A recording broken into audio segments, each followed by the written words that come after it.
Simpsons Index, an online spreadsheet that is also a podcast. This is the podcast.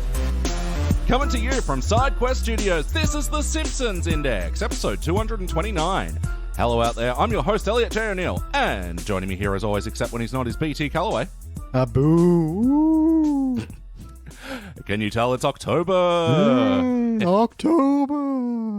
And joining us all the way from beautiful Melbourne, from the podcast Murph's Tavern, is Murphy McLachlan. Hello, fantastic to be here. I feel pressure now to do a Halloween thing. It's me, Murdery McLachlan. There we go. Being put on the spot and having to riff. Ooh, so spooky. Yeah, I have nightmares about that for sure. So. No, thanks for having me. It's a pleasure to be here. Absolutely. Thank you for joining us for the Simpsons Index. Of course, it's a podcast where we review Simpsons from all across the decades. And yeah, Murphy, bringing you for the first time on the podcast, we like to ask our first-time guests, what is your Simpsons history? You've got a pretty unique one as well, being that you're also running a Simpsons podcast. Yes. So yeah, where's the show begin with you, though, in your life? I am an Australian in my 30s, so it's a legal requirement. I have to have a Simpsons podcast, right? Yeah, so I started out watching it when I was about 7, which I think is actually kind of a late bloomer for Australians, right? Like, because the show, especially people our age, like, I knew friends that were watching it since they were like 5. It was just ubiquitous. It was just always there. Yeah, totally. Was that a parents banning it thing, or just never got around to it? Parents were not against it, but we just didn't really watch it. But yeah, my cousins did. A lot of people I knew did. And I think they cottoned on that it was a little adult, so maybe they weren't too keen. Wary. Yeah. But then it was Burns Mania. It was when Who Shot Mr. Burns was around. So 96, I think that was. And it was everywhere. Like, in the lead up to that second parter, everyone was talking about who did it, who killed Mr. Burns, even though it had already aired 6 months earlier in America. Yeah. But we were so like, yeah. Back then, there were no internet, so we had to wait for the television to tell us. It's kind of, yeah, it's crazy that everyone was still like, who's it going to be, when you could find out. But, well, that's actually how it came to be. Like, my mate at school was like, hey, my auntie has the internet. And we found out that it's Maggie. And spoilers for everybody out there. Oh shit! You can believe that. But I was like, oh well, and I kind of used, because I'd been keen to watch the show anyway, because I think I just enjoyed like seeing it in, especially with Who Shot Mr. Burns. Is the whole shtick is all the suspects, right? So all the townsfolk, and I just love that, like seeing all the different characters in all the promotional media. And I remember asking my cousins, being like, "Who's that?" And they were like, "That's Mo." And I was like, "Whoa, Mo!" And So I used that as the excuse. I said to my dad, hey, because I think my mum was out of town, and I said to my dad, hey, tonight, can we watch The Simpsons? Because you find out who killed Mr. Burns, and my friend at school says it was Maggie, and I want to see if he was right. And he was like, yeah, I guess, whatever. And from there, I was hooked. Like, it confirmed that, yes, this was the greatest show of all time, and because it was on few times a day, every day in Australia back then, you could just catch up. So after like a few months, I think I'd seen like every episode. Channel 10 in the 90s was just syndication out the wazoo. Oh man, it was nuts. But hey, great for us. So then I got the complete guidebook, which is something we bring out a lot on my podcast, Murph's Tavern, is my tattered book, which I'll hold up. I have it here with me. I'll hold up to the screen. Oh, ladies and gentlemen, that is a tattered book. Yeah, the rumors are true. There are literally pages falling out from around season 7 and 8. And so I got this, and that was real cool. So this was like my Bible as a kid. Massive Simpsons nerd. I like to draw the Simpsons a lot as well. And I know you're going to ask when I stopped watching, right? That's Well, that's it. The follow-up. Like a lot of things, Channel 10 syndication didn't really last as a concept. So, wondering where you fell off with the show. Are you still watching it? Yeah, I feel like because of the podcast I am more aware of the current seasons than I would be otherwise, because I did stop watching. I was actually interested to know the exact time frame. So I did a bit of research in the lead up to this, and I looked through all the seasons. And I think it was around after, so I graduated high school 06, and that's around when the movie came out as well. The movie came out 2007, I'm pretty sure. And it looks like that's when I started dropping off it a bit. I think I was well and truly aware the quality had dropped way before then, but I think his loyalty was a big part of it. And it wasn't terrible, so I was still watching it every week. But then I think around season 1920 is when I started not watching it every week. Like it didn't become, which makes sense, I guess. I'd be out of school, you'd be like uni or work or whatever. Yeah, and then I know I vividly remember an episode there where I actually made a conscious decision. Nah, fuck this show. Wow. I'm done. And that was The Devil Wears Nada in season 21, which I can see on the Simpsons index you gave all fails. So that's... That was such a weird one. Homer's like competent. It's like, this is weird. And the way Marge almost kisses Flanders, I'm like, but... Fuck this shit. So betrayal of character just for the moment, yeah. And I found out recently, I think through your podcast actually, there's also an episode from the last few years where she almost does the same thing with Smithers. Yeah, that's right. Stop doing that. But so season 21 is when I was like, nah, I'm just not going to watch this anymore. But I can see scrolling through seasons, there are a few episodes from each season after that, which I did watch. I think just because morbid curiosity. Or like I'd see the review or I'd see the promo for it and be like, okay, I'm going to check that out. What's all that about? Futurama crossover? Okay, watch that. And it confirmed it was awful. And then, so I think I definitely, though, have checked out more recently, even though on my podcast we only do the first 8 seasons, just from having a Simpsons podcast, I get, through social media and stuff, I get paid. You're plugged back in. Yeah. And through listening to yours, actually, I've wanted to, again, morbid curiosity, like you guys have really given shit to an episode. I'm like, all right, I'm curious to actually see how bad, and Well, that's the thing that we like to do to ourselves is, is analyze the crap, honestly, get your hands in there. And, we complain, but we honestly have fun doing it, even when the episodes are really not giving us much to work with. But today we're, it's in October. It's appropriate. We do Treehouse of Horrors and stuff. So, just a bit of personal history with the Treehouse of Horror episodes. Did you, a lot of fans sometimes, gravitate towards these ones and say they're kind of the exception that they'll go out of their way to see the new Treehouse of Horrors.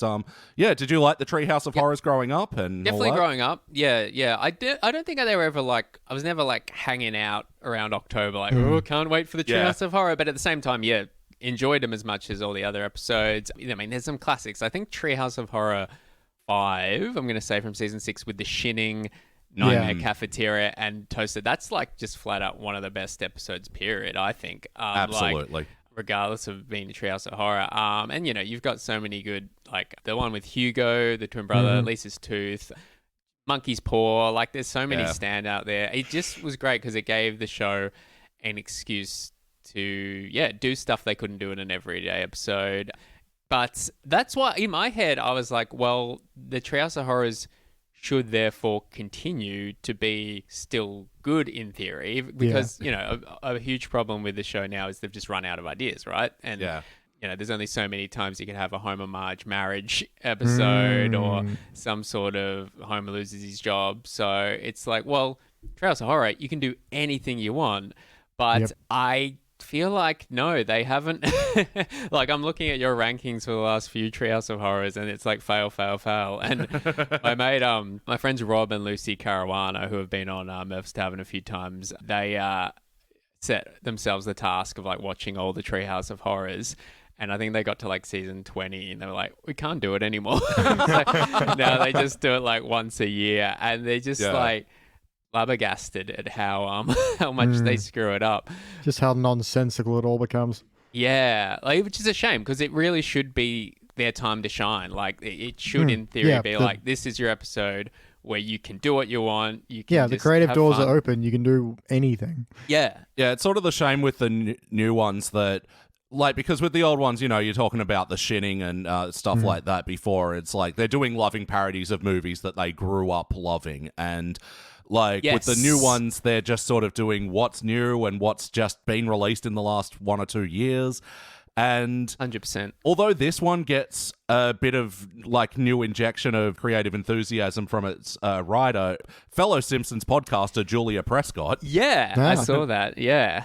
From Round Springfield, yeah, I think. Yeah, Round Springfield, FKA, Everything's Coming Up Simpsons, FKA, Everything's Coming Up Podcast. Yeah. Amazing journey for someone to go from for having a Simpsons podcast to writing to the damn show. Yeah. When I realized that, God, I knew that she'd written one, and it wasn't until after this episode, after I watched it, I realized this was hers. And I was like, I'm going to feel, not that I know her at all, but I feel it's going to feel a bit more like ripping into it, I felt. But, I mean, credited writer, you know? Like, Yeah, exactly. You don't We've know. said before that we don't know what the room is like, whether they submit a script and then it just goes into the works and it comes out the other end and maybe completely transformed. We don't know. Especially when they're not on the writer's team. Yeah. Like, Yeah. So, yeah. I that makes me feel better in my head. Yeah. Not that, spoiler, you don't know how I feel about the episode Nah, yet, right? man, I got my knives out. Don't worry. All right. Well, better hook in with the preamble before we get into our feelings on this one. Yeah. All right. So we just watched season 32, episode 4, Treehouse of Horror XXXI. First released in November of 2020, you couldn't tell by the intro. Directed by Stephen Dean Moore, written by Julia Prescott. Yeah, in this episode's Treehouse of Horror. Yeah, overall impressions, what do we think of this one? Mixed bag, but, better than some. Yeah, I mean, look, I feel like already people listening going, this guy hates New Simpsons. Like, he's ranted about he doesn't like anything past season 20. And if you've listened to Murph's Tavern, you know that I can be pretty critical of new episodes. So I went into this wanting to be positive. I didn't want to just be that guy ripping on it. And, I tried to push all prior negative experiences aside, and I hated it. I thought this was so bad. I really, oh God, I just thought it was so lame. I feel so very seen as someone who's watched a lot more of the new stuff, because my reaction is, it's better than some, and yours is, fuck! Yeah. Generally speaking, no good. Didn't like it. No, and I mean, I think we try our best to go into every episode going, okay, clean slate, what you got for us, Simpsons. And, sometimes we can be surprised. Like, we gave Shiny Gold to fucking Highway to Well the other week, another season. It's one of our highest ranks of, the modern era ever. Yeah. So it can be done. Yeah, it's difficult to go in with a clean slate, but you try your best. Hey, I liked, I don't know what you guys gave it, but I did check out Serious Flanders. I didn't mind that. I thought that was all right. Yet to do it. It's gotten a mixed bag from those who have. So. Right. That's been a polarizing one. Yeah, I previous know. guests, Phil did not like it at all. And also previous guest, James from Pods in the Key of Springfield, he said, if you're reviewing that one, can you give that one a sneaky silver for me? Like, oh, there you go. Sneaky Okay. silver. so that one's been polarizing. I'm looking forward to doing that one now. I'm thinking of watching it after this, but Yeah. No, I didn't mind it, and that's coming from someone who's very big on ripping on the new ones. And that is an example of one where they're breaking format, doing a non-canon episode, and that's to me what at the heart of the Treehouse of Horror. You can forgive them a little bit more for that, and they're for experimenting, playing outside the usual lane, because it is an open invitation to experiment. Yeah, and this one I got to agree, it totally missed the mark for me. But let's hook in anyway. So the first segment, we get like a little intro of the 2020 election. Now this has been like a running gag for a few Treehouse of Horrors now, where Every election they'll do an election bit. Like they had one where Homer was trying to vote for Barack Obama, and it kept registering as John McCain, and then the machine ate him. Anyway, so what do we think of this one? The Trump-Biden election. A little weird to see Simpsons being topical and wearing masks. I get it. It's 2020. It's fair enough, but at the same time, it just feels odd. That's a bit jarring. I actually didn't. If you're going to consider this one a segment, this was actually probably the least offensive to me. I didn't really hate it. I just, it didn't really do anything for me. Didn't really register anything. Cringy when, Mole Man was like, I should have voted for Kanye or something. I mean, feel naturally, this starts with the 2020 election and ends with Ed229 killing Hans Moleman. What's Ed209 from, sorry? RoboCop. Right. Yes, right. Okay. I should know that I get RoboCop references all the time from the name Murph. But I don't know. It definitely felt dated. But then again, whatever. The list going by Homer was okay. I thought that was all right, especially the gag where it's actually the angle changes and it's reversed for him going by. I thought, it's a nice little twist on that sort of. Which is a hidden talent from Homer to be able to read backwards, but and quickly as well. Yeah, true. But it's one of those things that it's funny, and then you remember, that all happened, didn't it? yeah. So. Yeah, it's an uncomfortable thing to reconcile, unfortunately. And, you're right. It does feel dated where Homer, the one thing he remembers out of the last 4 years is Faye Dunaway giving the Oscar to the wrong person. Yeah, totally, yeah. I'm like, okay. I think I actually had seen that. I think that clip was doing the rounds, the opening segment, when that episode came out. Yeah, it was definitely hit the YouTubes. Yeah, I think someone sent me the link, and so I had actually seen that bit, which is maybe why it wasn't as... I didn't react as because I'd already maybe had that reaction a few years ago. But it was what it was. Yeah. We head into our first proper segment, Toy Gory. Very, very clever pun. So this is kind of unsettling to look at. So, we remember back in the classic Homer 3D segment that it was such a big deal at the time that Simpsons were going to a third dimension. Yeah. And they don't even set it up or anything. They're just straight in. Simpsons are 3D now, motherfuckers. Yeah, and I feel the most comfortable ripping on this one because the writer probably didn't say, hey guys, do a 3D segment, make sure you spend extra money on it. So it was probably something added in by a different writer, and this is the segment I enjoyed the least. Oh, really? Yeah, it's just pointless. It's what if Bart's toys got revenge on him? And that's the plot. What pisses me off about this is that's already the plot of Toy Story. Yeah. That is what happens to the kid Sid in Toy Story. But what if Bart? And that's where you stop writing the script. If they wanted to go Toy Story parody, commit and actually have maybe Bart as Andy, Nelson as Sid, and I kind of didn't mind that they had the Krusty doll communicating with the Radioactive Man doll. I was like, but go full on with that. Have it that Krusty is Bart's favorite toy and he's jealous of Radioactive Man, and then you could use toys you've shown previously on the show, or even you could have Itchy and Scratchy toys and have them go on, I don't know, a mission to save the toys from Nelson, and but yeah, the way they did it was just what the hell is this? Just felt very lame. Well, it was surprisingly flat. No pun intended for the 3D segment. It's just it's kind of like the Lego episode. I don't know if you'd seen that one at all. I've seen I think I started watching it. And it's an okay app. I think we gave it... Oh, no, we gave it participant. But anyway.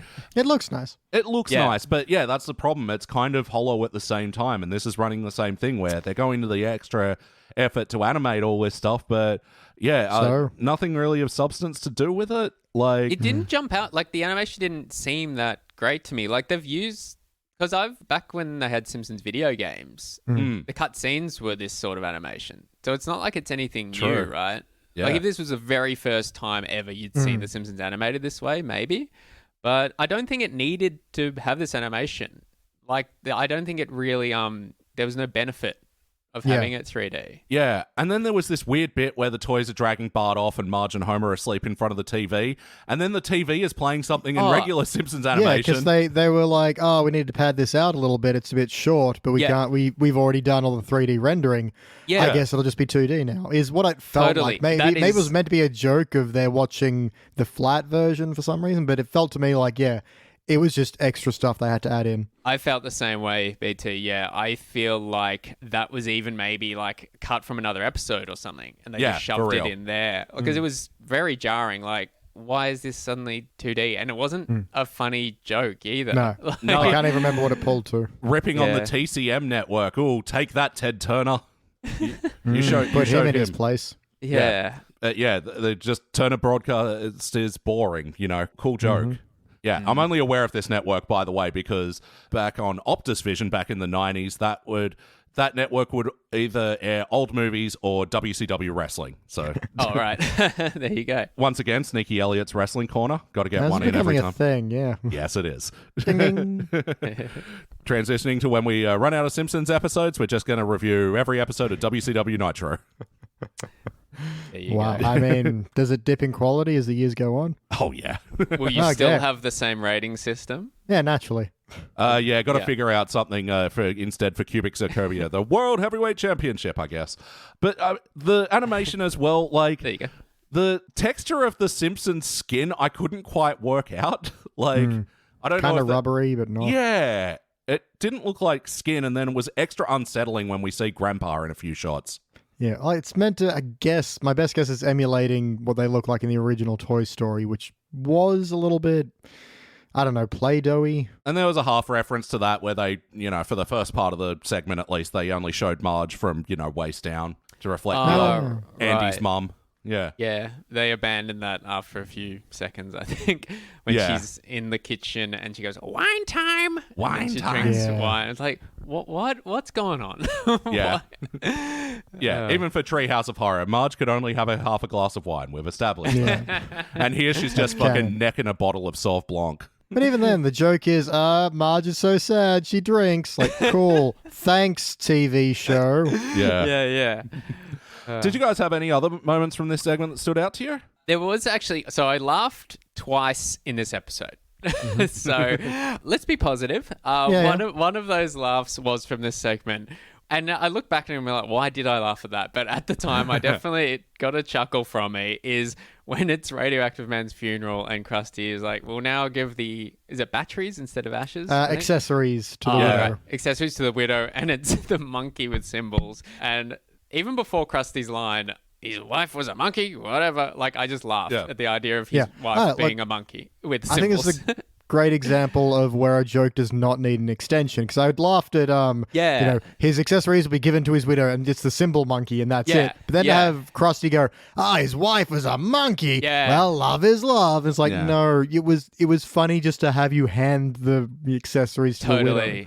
Which that's something they do a lot on New Simpsons, yeah, right? Explain exactly. Joke, which makes less sense when you've countering the fact they've got only so many minutes to tell the episode these days. Why are you then doing that extra bit of joke? But no, I did laugh at that. I thought the monkey symbol bit was all right. But no, I think it was just like, if you're going to do a Toy Story thing, fine, but do a new twist on it. Bart being mean to the toys and the toys getting revenge is just straight up from Toy Story. I mean, obviously they did the extra level where they were like brutal to him, but I don't know, I also don't really, and this plays into later in the episode with the Lisa story, but I don't really enjoy seeing a kid getting tortured and maimed, like, especially when it's someone we love. Wild like take, but and the problem with this Toy Story parody is that they don't have an Andy parallel. You're right, Bart's Sid, but we don't have an Andy to sort of give in any heart. So when the episode ends and Bart gets turned into a toy, which is not I actually quite enjoyed that twist. I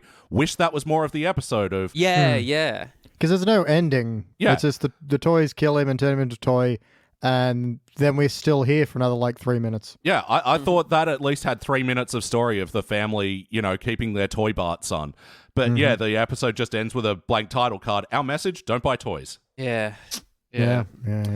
How about you, BT? Anything else from this one stand out to you? Yep, I kind of like when he puts the Stretch Armstrong on Homer's car and then it just ricochets it into his bedroom. I didn't see that coming, so it got me. Bart is terrible at taping boxes. He's got a tape gun and he puts 2 tiny strips on the top. No, that's not how you do that, you idiot. There's a bit where Bart's doing the voice of Krusty, but he sounds like Nelson. They're the same noticed actor. That. Yeah. That was very, I know, it's a weird, because it's an example of, no, you sound like Nelson, do it again, please. Get another take. And they just didn't, because this is how few shits are being given. And just this segment was depressing. So... And due in no small part to the 2 Randy Newman parodies in here. So there's kind of an okay joke in that, Bart now has a pull string and it says, I'm Bart Simpson and I love my parents, and Homer and Marge start crying because they've lost him forever. There's kind of, instead of it being they've been given what they wanted, now that they've got, this replacement, it's just a reminder of what they've lost. but it doesn't get played into enough to be a joke. Anyway, that was my last on that. Yeah. And yeah, this is the Randy Newman parodies. Oh my God. That would just... because it's like delivering at you so slow, it's just done in the Randy Newman verse. It's just it's funny. He sings like this, and twice you got a parody. And it's been done to. I remember them doing a Family Guy joke about that 20 years ago. Like, exactly, it's not new. All right, so the second segment, Into the Homerverse. Of course, because everything got to do a multiverse now. But yeah, it did make me think, oh my God, yeah, Spider-Verse was that long ago. Yeah. Cool, thanks for that reminder, Elliot. Well, anyway, what do we think about this? Homer accidentally causes a rip in the space-time continuum or science whatever and makes 6 Homers. Mostly meh. Because it's just, hey, here's this thing, let's take basically the same premise and run more or less the same idea. And the main plot beats don't really make sense. Like, Mr. Burns at the end is all like, I've won at last, and I assume I'm still the richest Mr. Burns. And then Smithers from, like, the noir dimension is like, well, in my world, you're Smithers' sidekick, which doesn't make sense. He would say my sidekick, not Smithers' sidekick. Whatever. But then Mr. Burns is like, oh no, I better undo the victory I just did. I'm like, why? Yeah, I was lost. I don't know, and this is the same with the Lisa one as well, but how are you managing to make these, what should be just simple, real basic story segments, convoluted? Like, how what? I shouldn't be confused by what's going on. I don't know, mixed on this one. Yeah. I did have one segment, which is probably my least favorite part of the whole episode, where Princess Homer is singing in the kitchen and then tries to get... I'm like, what are you doing? Like, that was just eating up time, I felt. Yeah. And you had Lisa explaining what happened. I'm like, we already know what happened. Exactly. Her explanation of what happened is you ripped a hole in the space-time continuum. It's like, that's not an explanation. That's what happened. It doesn't really explain how or what you're going to do about it. All right. Now explain it to us in song very slowly. I'm like, you only have a certain amount of time to tell this story. What are you doing? But anyway, that was probably my least favorite part of the whole episode. Yeah. But I did quite like, or I thought it was kind of cool, the final fight scene with all the Mr. Burns and all the Homers. Yeah. I thought if the segment had been more of that sort of thing, because it was, pretty cool animation, pretty cool seeing all the different designs. Mm-hmm. Yeah, seeing Burns Bowser going off against the 16-bit Homer was pretty cool, and and with gives Princess Homer the green beer and stuff like that. Like that's that sort of stuff was okay. But Princess Homer, I didn't think it looked like Homer. I thought that was weird. Well, the parallel was sort of like, I don't know, a bit weak anyway. Like, for the other ones, they felt like, pretty tight homages to, whatever their source material was. This one was, the Homer Princess was just sort of a bit loose, and I don't know, I'm sort of noticing in these recent seasons they're Disney name drops just to appease their new Disney overlords, perhaps. I did feel like gotta make business daddy happy. Yeah. Yeah, I thought maybe they could have done something with because in Into the Spider-Verse is there's an older Spider-Man, right? The Nick Cage one. No, not the noir one. Like the one that's kind of been Spider-Man for 20 years. As in, because he's a teenager, right? Miles, whatever. Yeah, teenager, and then the ones he's hanging out with, a couple of them are adults. Right? Yeah, the one where Mary Jane's left him and he's all depressed and gotten a bit chunky and is like, I know this bit. He's going to say you have 24 hours. So I thought maybe they could have done something with that, have younger versions of Homer. Maybe that could have been a nice little twist on it. Have Homer, even use the designs that have been featured in the show, 10-year-old Homer, because he's always pretty funny. And, Matt Groening was keen to do a little Homer spin-off even or something like that. So, have Homer as a kid, have teenage Homer, have Homer from his 20s, then have older Homer. Maybe that could have been something they could have done with it just to make it a bit more original. No, I mean, you totally bring up a good point, because Spider-Verse, what was so great about it is, the first couple of multiverse Spider-Men were still grounded, in the form of Spider-Gwen and old Peter Parker, And then it wasn't until, when the movie needed a comedic kick-up that, they introduced anime and Peter Porker and Nick Cage, which... they hold your hand over a burning candle just to feel something. Yeah. Trying to solve a Rubik's Cube. Fuck, it's a good movie. But you're right. That's the third act that those ones get brought in, right? So whereas Simpsons in this parody, they've just gone straight to crazy and having different... Straight to wacky. And they go to some efforts to like include the styles, but they just feel really hollow. Like video game Homer just jumps up out of nowhere, hits the roof, and then donuts appear. Like, I rewound that bit because I just like, did I miss something? What did I miss? And I also feel, not that I've seen that many new Treehouse of Horrors, but haven't they done episodes with multiple Homers? And didn't they have like where he clones himself? Yeah, that was a clone. Yeah, with the magic hammock. So they've kind of already done that, and they've also done an episode where there's like the Tracy Ullman version of themselves, right? Yeah. They meet their Tracy Ullman versions, and Tracy Ullman Marge is horny as fuck for Homer. Yep. The other bit that I didn't get as well, Anime Homer, I think it's during the song, is fighting like a bunch of little spiky black dudes. This is from Spirited Away, where there's little tiny ash motes. That's what that was from. Okay, yeah. So that's a reference to. It's not great, but it's there. Yeah. Those ultra-specific references do get in the way sometimes. Like Anime Homer eating the bacon, I kind of paid the bit with, the moving background and stuff like that, like, in the style. But, anyway, that's about all I've got for this section. How about you guys? My two primary problems with this are basically on a fundamental storytelling level, in the sense that when this cataclysm happens, we get a bunch of extra Homers, but then Homer himself keeps changing, and then some of the other Homers also change. It's like, okay, which is it? Are we getting a bunch of Homers in the same room, or is it the one Homer changing constantly between dimensions? Because you can't have both. It doesn't make sense.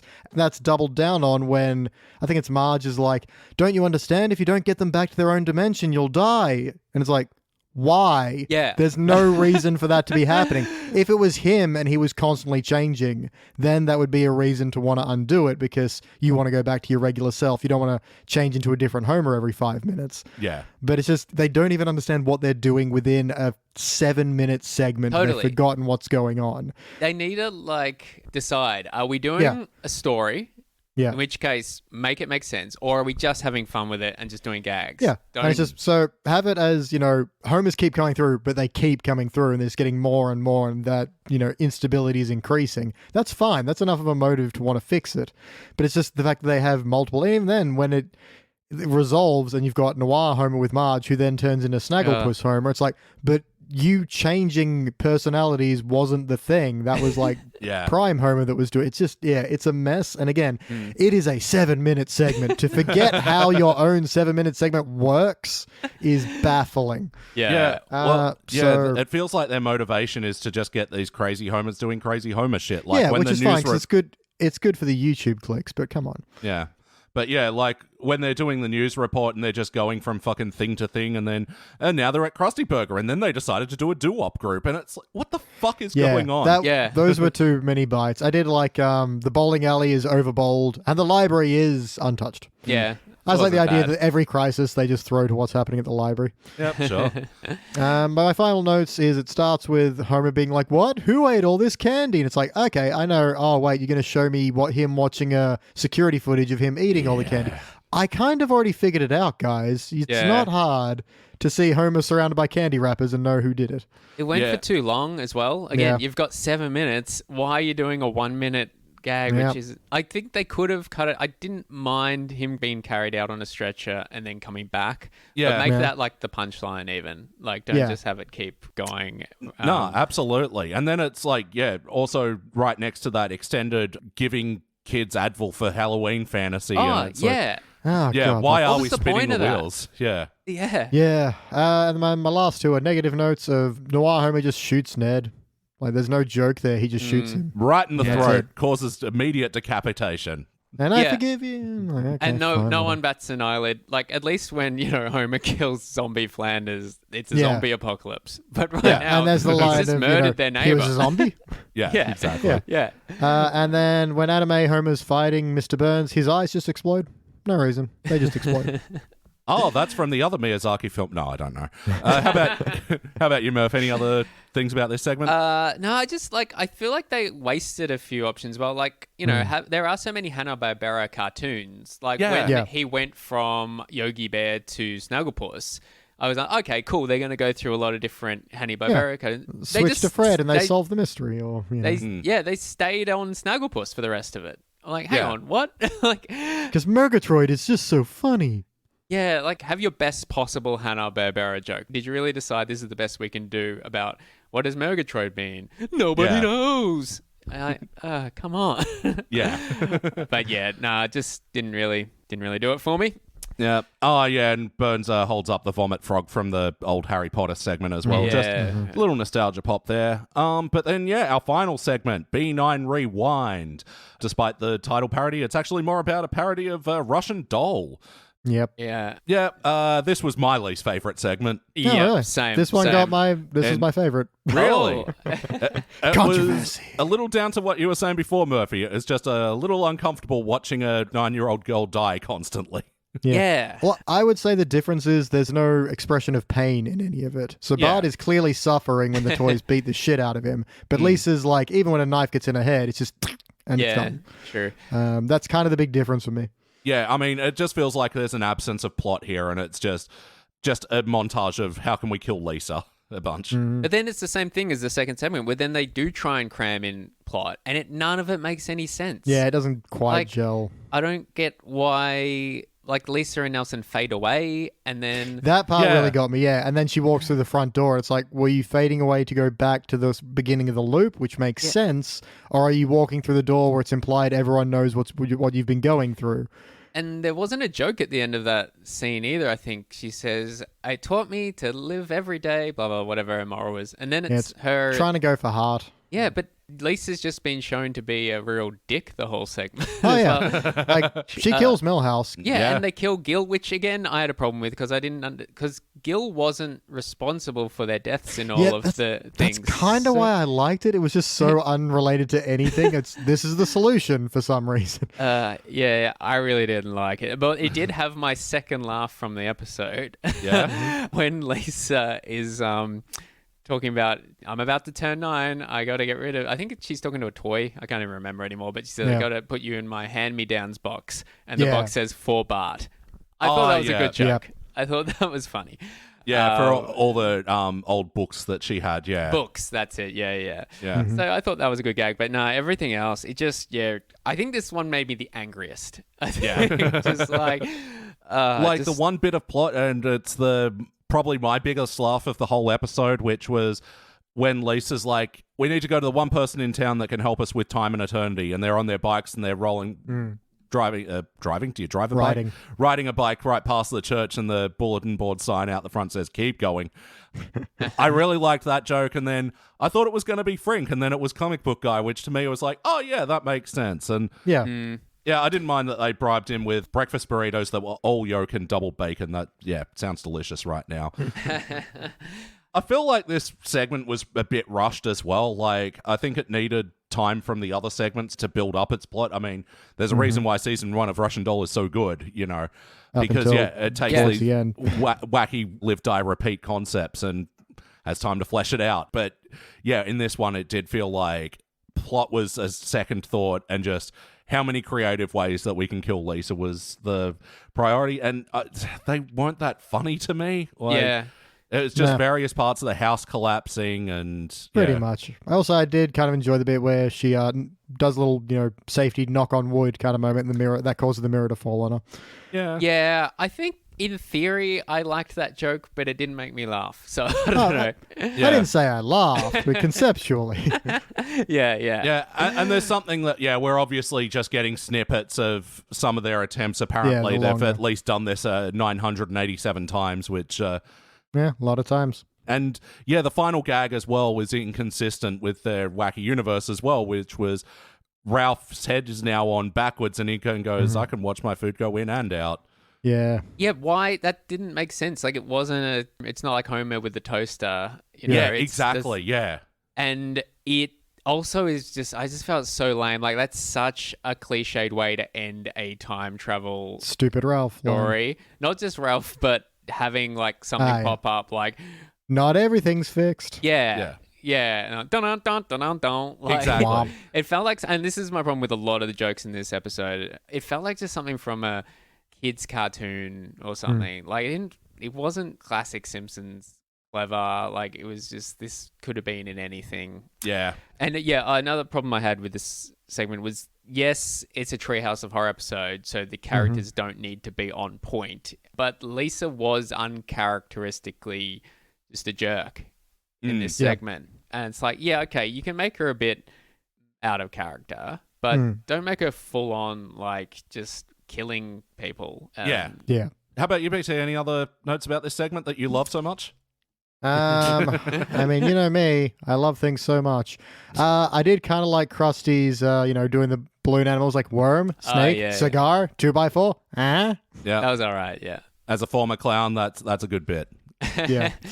Because it was a slightly less of a betrayal and because you don't actually see it, the bit where Nelson is like, hey, Ralph, take 2 steps forward, and then he gets hit by the car, but you only hear it. And also his line of just, trust me, this helps us on so many levels. Yeah, I kind of wish there was more of that shit, like the wacky things that they had to work out to put themselves in the right timeline. It would have been, a nice journey to be like, okay, what random thing is going to be the thing that breaks us out of this? Yeah. So, and then have them try some stuff from the movies, get Andy McDowell to fall in love with them. Yeah. Nelson learns to play piano, Yeah, that's a good point. And there was one where, to be fair, I'm not sure if it was already there, but they're at Comic Book Guy's place, and it kind of cuts from Lisa and Nelson over to Comic Book Guy, and when it goes back to Lisa and Nelson just has a javelin through him. It's like, oh, yeah. Wait, when did that happen? But they didn't say it either. It's just there. So it could have started the scene like that, and I just didn't notice. Maybe Julia Prescott's a Tom Walker fan. Anyway. Wow, that is a deep, pointless cut. I mean, I got it, but goddamn. Yeah. Anyway, I think that's everybody notes. That's everybody notes. Yeah. Yeah. All right. Well, it must be time to rank this thing after the most important question. If you could have a sandwich named after you, what would be on that sandwich? What's on the Murphy? To draw you a picture, I'm sitting on the couch. I'm watching Simpsons. I'm going to order me a sandwich on Uber Eats. I get the Murph. What's on it? We're going ham, cheese. Oh, toasted, by the way. Yeah, it's ham and cheese. It's toasted. Yeah. Capsicum. All right. So blue and red. I mean, green and red. Where are you getting your capsicum? A real Simpsons capsicum, yeah. Some of that Melbourne blue capsicum. Yeah. Well, the hydrants here are yellow. But yeah, I'd throw in some tomato, Kewpie mayo. Yes. Yeah. And here's what makes it a Murphy sandwich. Mission chips. Some mission chips in there. Yeah, make sure they're layered on the cheese, so you got the cheese going. So it's got a kind of a nacho feel to it. Nice. Yeah, right. Yeah, give it a go. The mission corn chips. It took me a second to remember what those were. Sorry, yeah. So you can get them in different flavors. I would go with just any of the cheesy ones. Yeah, cheese on cheese, baby. Yeah, I think mission's an important distinction because they're not as bold as your Dorito or CC. Yeah. They're more subtle in their mission. flavor. Yeah. If you're listening at home and you have some CC's or Doritos or even just home brand corn chips, no. Got to be mission. If you want it to be a proper McLachlan, make it mission chips. Yeah, maybe throw some. You can get some mustard in there as well. Yeah, maybe or barbecue sauce. If you're going barbecue sauce, I'd recommend Stubbs. Stubbs is pretty good sauce. All right. Or there's also some sauces I'm getting into lately called Whitlock and Son. Oh, pretty good. There's Not one heard that's of that. like a mustard barbecue sauce combo. Yeah, I think you just get them at your local supermarket here in Melbourne anyway. So yeah, I reckon add that to your board. Yeah. We're taking a trip down to Melbourne, get some of that sauce. That sounds really good. Big believers in sauce. Yeah, absolutely. All right. Well, now it must be time to rank this thing. On the Simpsons Index, we rank using a 6-point scale, which starts down the bottom at failure. Maybe if the episode was just, you give it a participant. But for the positive rankings, you got okay bronze, good silver, excellent gold, but for the best of the very best, you give cubic zirconia. I will go first. Let me show you how it's done. Look, this chat has definitely brought me down on this episode. Sorry. No, fair, man. It's just the thing where in the actual experience of watching it, I was, but once you dissect it, it starts to fall apart a lot more. I will go with a participant because I think animation-wise, this episode was doing a few special things, but much like the Lego episode, it's just there's not a lot of substance to go behind it, which brings me, down to a participant, but I could very understand the failure. BT? I'm in much the same kind of corner. What annoys me about this one is how assembly line it is. It's take movie, add Simpsons, and you're done for the day. And it's like, no, you actually have to do something. Totally. The mark in its favor is how little I'm going to remember this. It is going to slip right through the brain. So because I don't just actively hate it and I couldn't muster the energy, it's going to be a participant with an asterisk in the sense that apathy is worse than hatred because I don't care, but neither did they. All right, Murphy, finish it off. See, yeah, on that point, I actually watched this earlier in the week. And I'm the type of guy that if I don't like something, it stays with me, and I kind of fume over a few days. On it, It festers. Particularly like that old third sore. story. Yeah, so I'm going to have to go the failure. Yep, I'm it's giving fair. this one. I am glad big someone fat did. F. Yeah, I was kind of like the same way. I'm like, I want someone to go the fail. Yeah. But, yeah, look, I honestly went in with an open... I wanted to like it. I was like, Treehouse of Horror, it's October, let's have some fun, yeah, but nah. And I watched it with my wife, and afterwards she turned to me and went, "What the hell did you just make us watch?" Oh, it gets so much worse. Yeah, it's not just us Simpsons nerds, that are The casual viewer is also knives out. No, remember when we had Paul Sold on and he said he was watching it with his family, and I think he said it was his mother that turned to him and said, "Wasn't this show good at some point?" I love we only give it snippets of Paul's family, but his mother is like a scathing critic, and I love that. All right. Well, dull participant for this one, and that sounds very correct. Murphy, thank you so much for joining us on the show today. Oh, thank you. It was a lot of fun. And if listeners want to hear more of us together, I believe it'll be after this one comes out. But you guys will be joining me on a Murph's Tavern. Yeah, absolutely. Revisiting an old episode that, we looked at the start of the podcast. But, where can people find that? Murph's Tavern is anywhere you get your podcasts, basically. And you can also follow it. Give it a follow on Instagram and Twitter and Facebook, or one of the three anyway. I do try to actually put up content related to the pod. So whatever episode I've most recently talked about, I'll share like trivia about it and stuff like that. So check it out on the socials. It's Murph's Tavern Pod.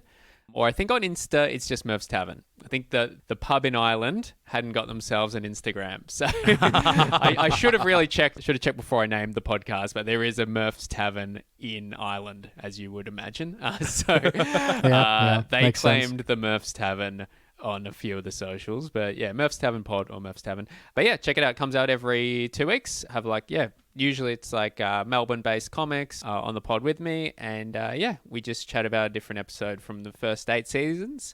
So, check it out. No, it's a great time over there. And I discovered your pod originally through your social pages. And there you go. Cool. Yeah, sharing some fun stuff and trivia and pages from the tome as well that you have there. Yes. Your beautiful tattered tome. Simpsonomicon.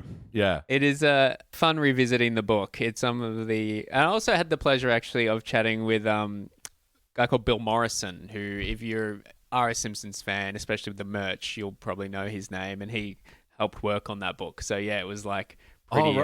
He did a bunch of the comics as well, right? Yes, he was the editor, basically, of... So that's his main claim to fame, is the Simpsons comics. So he was the head publisher, or the head editor for Bongo Comics. So, definitely, if you're a fan of the merch as well, check out that episode from a few months ago where I got to talk to him. Awesome. Wow. Yeah. Nice. And BT, what if people want to hear more of us? Well, speaking of names we should have thought of before making it, you can also listen to this on this very podcatcher to Thrones of Game, the Game of Thrones podcast we review backwards. It is now a complete and finished series. You can enjoy that. There's also Pulp Fury Radio, our scripted fiction podcast covering a range of pulp genres. So if you want a little bit more fiction in your podcast listening, we got you covered. But for the best of the very best of you, you can head to patreon.com/SideQuestStudios. That is the blanket for everything we do. And for as little as $5 a month, that's right, $5 a month, not a day, a month, you can get over 80 exclusive podcasts and counting, where we cover just a whole range of stuff. It is a gorgeous smorgasbord of content. Yeah, so yeah, we've got this new show running as well where we're reviewing movies that the Simpsons cast have starred in, which has been an absolute trip. We did the Super Mario Brothers movie, the 93 one, the other week. That was a real lot of fun. And yeah, Godzilla Maximum Overdrive. It's, good time over there. And yeah, you can join us on the $5 a day tier if you like. There's no extra benefits, but... Who is in Super Mario Brothers from The Simpsons? Oh, Dan Castellaneta does like the intro setting up the world narration sort of thing. Oh, right, yeah. It's so disjointed from everything He's in else. it for all of half a minute, but it was enough to qualify him. And yeah. And is the Godzilla film the one from 97 or 98? Yes, yeah. That's got a bunch of them, right? Mm-hmm. Yeah, that's a triple one. I think that's got the most Simpsons cast members that wasn't a Simpsons project. So that was... there you go. Nancy Cartwright, Hank Azaria, and Harry Shearer were in that. Yeah. All right, well, yeah, thanks again, Murph. No worries. Thank you, BT. Oh, hoi hoi. And I've been Elliot Jay O'Neill. That's all the mustard in the house. Haunted house. Ooh. All the mustard in the haunted house. That's your line. Thank you for listening to the Simpsons Index podcast, which is also an online spreadsheet available at thesimpsonsindex.com. You can chat to us online at facebook.com/thesimpsonsindex or at simpsonsindex on Twitter or Instagram. Now, there's no bonus scenes for this episode, so we'll catch you next week.